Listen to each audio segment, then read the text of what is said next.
Am I the a-hole for not wanting to reconnect with my estranged children? Plus update. Original post. Okay, so to keep this as short as possible, I was married young and had 3 children with my ex-wife. When our oldest was 10, my ex had an affair, and we separated. We obviously didn't tell the kids why we were divorced, but the kids seemed to resent only me for it. In hindsight, keeping it from them was a mistake, but hindsight is 20/20 and it no longer matters. As they got older, my relationship with them got worse and worse, and by the time my youngest was 17, they had mostly stopped talking to me, other than to degrade me. I wanted to tell the kids at one point or another, but my ex threatened to make life very difficult for me and my mother if I did, and she was in a position where she really could have. After being ignored completely for about 2 years and ending up in the hospital due to an OD attempt, my boss, who was a friend long before he was my boss, offered me a position at a different location across the country. I was at my lowest. My kids hated me, and so I decided this may help me restart my life. It's been wonderful. I met my current wife 10 months after I moved here and now have 2 kids with her. She helped me pull out of severe depression and put me back together again. I firmly believe she saved my life. I haven't heard a peep from my kids for over a decade, and told my mother long ago, who they still saw until her passing, that I didn't want any more updates about them after my middle daughter got married, and it sent me into a spiral. So I have no idea what they're doing, if they're married, if they have kids, etc., and I don't want to. After so many years, I finally moved on from that life 100%. So the whole reason for this post is because I got a call from that area code and answered it before thinking. All I heard was, "Dad?" before I panicked and said, "Sorry, you must have the wrong number," and hung up. They tried to call back, but I blocked the number after not answering. I'm positive it was one of my daughters. I don't know what they want and I don't care to find out either. I'm probably an a-hole, but I feel like I need an outside perspective. I'm kind of freaking out a little because I just want to be left alone. Now for the top comments before reading the update. I mean, it sounds that your ex just feed a lot of lies to them, so they thought that it was because you had an affair. But I guess they now know the truth, thus trying to reach out to you. Not the a-hole, and if I were you, I would try to talk to them and see what they wanted. So don't be afraid. Call them, talk to them, and tell them the truth. This is the way to move on. Email, then everything is in writing. You can take your time to digest and respond. Not the a-hole. If, and only if, OP wants to hear why they called, email is the best. If they want to apologize for how they treated him, they shouldn't expect his answer. Email is the best. If talking to them will bring strong flashbacks, email is the best. But he absolutely doesn't have to talk to them. When they were degrading him, when OP OD'd, all of them were adults. And any adults know that there are 2 sides of every story. They were victims of ex's lies, but they became bullies and abusers themselves. Driving someone to self-harm takes a lot of effort. He owes nothing to them. He owes to be a responsible parent and partner to his minor kids and his wife. And if letting them back into his life could cause a mental crisis again, it is just irresponsible to let it happen. If one or more of your kids wanted to apologize to you and establish a relationship, would you be open to it? Is there room for healing? If so, is there anyone who could be the go-between on your behalf and see what they wanted? Parental alienation is a form of brainwashing, so their behavior, which you never deserved, could have stemmed from that. Your children also didn't deserve this brainwashing. I fully understand why you would not want to open that door again. If one or more of your kids is seeing things more clearly now, the potential for healing could be huge. The choice is yours, and you are not the a-hole regardless of which choice you make. This is a great perspective. My mother-in-law brainwashed my husband and his sister against their father. They haven't talked to that man in 40 years. He wasn't a father of the year, but he wasn't a monster either. This happened to me with my older son. I miss him, but to him, I'm a monster. Your children are also old enough now to know the truth. Your ex-wife has done the maximum amount of damage that can possibly be done. What are you achieving by protecting her? Tell them and get it off your chest, then move on. They can decide if they want to believe you or not, and whether or not they want to be in your life. Keep in mind, the same manipulative cow that did this to you is the person raising your children. They probably have a better idea of who she is and what she is capable of than you might realize. By the time my youngest was 17, all of his kids were adults, or thereabouts. After years of abuse and hatred, he is happy. Leave him in peace. Now for the update. I called my uncle and found out it was my oldest daughter trying to get in touch. I've been reading as many comments as I can, but it's a lot. My therapist made an opening for me Monday and I've called my boss to take that day out. I'm just going to write down everything I can think of, and my therapist and wife are going to help with that. I think emails are the way to go for now. A big concern I have is my young kids. I don't want them to foster a relationship with someone who might pull the rug out from under them, but I'll discuss that Monday with my therapist. Honestly, that's really it for now. I've gained a lot of different perspectives and it's been helpful, but a bit overwhelming too. I guess I'll update later. But I feel this needs to be a very slow process and I still don't know why she's trying to contact me yet. I did unblock that number long enough to tell her I'll send an email address later, but just doing that was really hard. My wife actually typed it for me. Also, I noticed some people thought I was on drugs, but the only drug I ever took was that one time I tried to end it. And I didn't move until my youngest was 19 and oldest was 24, which was 2 years after our last communication of any kind. Hope that clears up any misunderstanding. Next story. Am I the a-hole for refusing to reconcile with my stepdaughter? When I, 40 male, was 22, I met my late wife Lou, who was then 26. She was with her then partner of 10 years, Mark.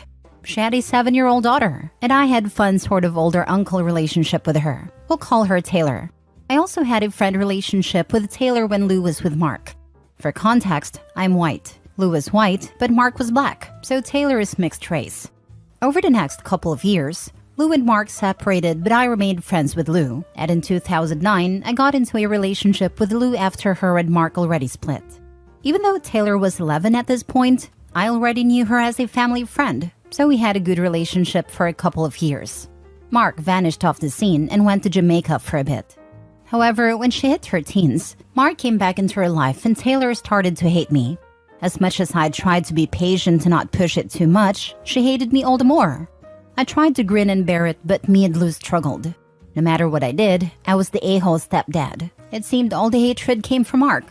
But Lou persevered, as she said Taylor should have a relationship with her dad. However, when Taylor was 16, she stole some very valuable and sentimental coins I had. I'm a coin collector, and my late auntie left me some valuable coins. Taylor sold them, bought a phone with it. It was the final straw and Luke kicked her out to live with her dad. It was hard, but I understood. 3 years later, Taylor came back on the scene and was having trouble. She was pregnant. Mark kicked her out and Lou wanted to help her. As she did me dirty previously, I said I didn't want a part of it after Taylor screwed me over last time. As hard as it was, me and Lou split. So then 4 years later in 2021, I reconciled with Lou. And soon after, we found Lou had cancer.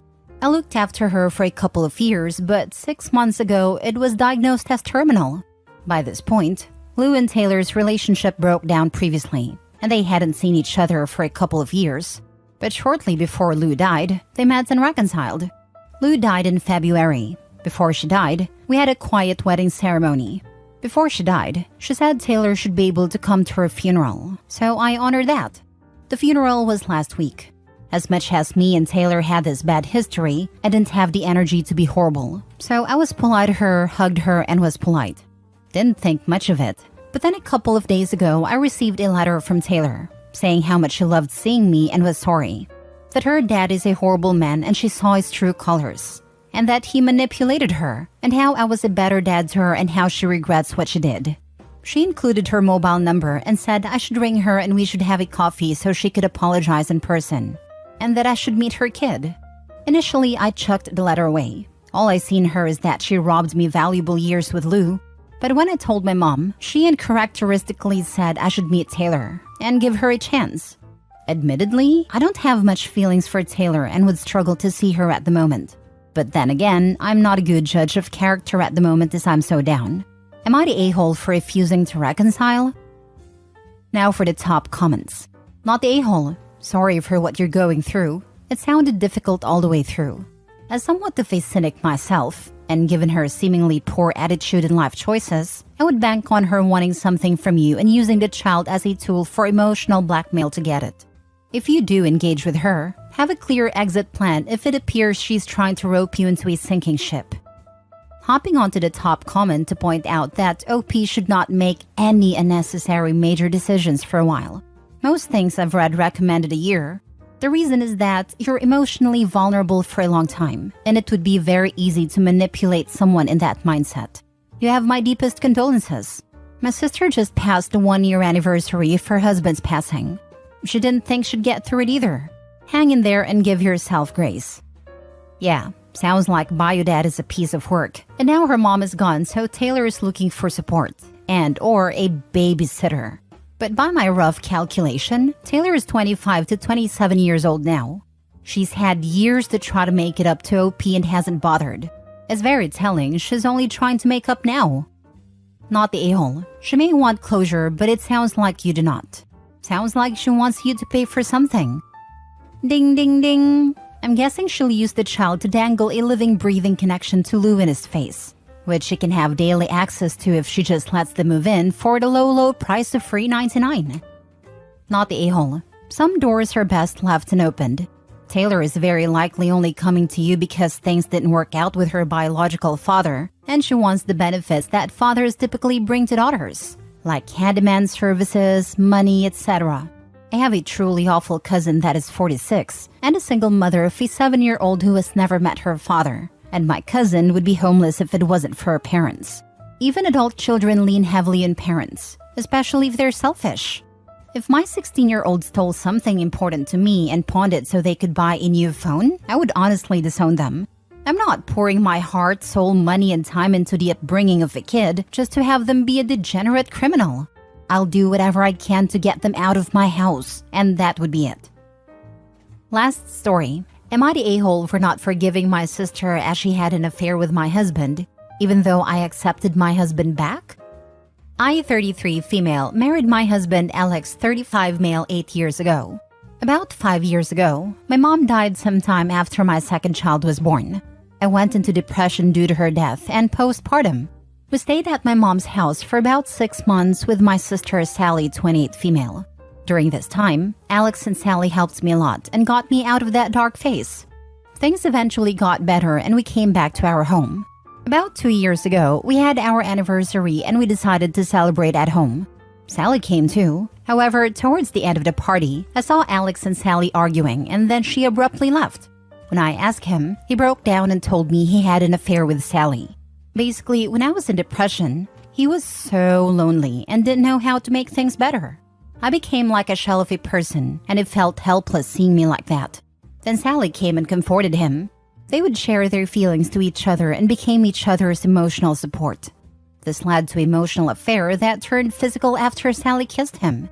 However, after Sally asked him to divorce me, he realized his mistake and freaked out and just ghosted her. After the party, Sally was angry for not leaving me and was accusing him of using her and throwing her away. He had a breakdown and kept on apologizing. I asked him to leave and that we would get a divorce. He left eventually and we were separated for quite some time. I confronted Sally and she started crying as well and wanted to explain, but I just cut the call and went no contact. However, during this time, my kids would cry for their dad and my oldest would constantly ask for him. Also, since I'm working, it's almost impossible for me to take care of them alone at the same time. Also, divorce seemed a bad idea financially. Most importantly, Alex is a great dad and I could not see my kids in pain, so I decided to not get divorced.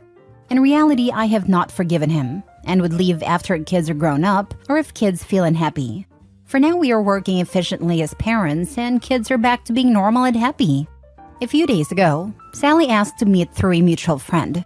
Upon meeting, she said she was sorry and that she was getting married.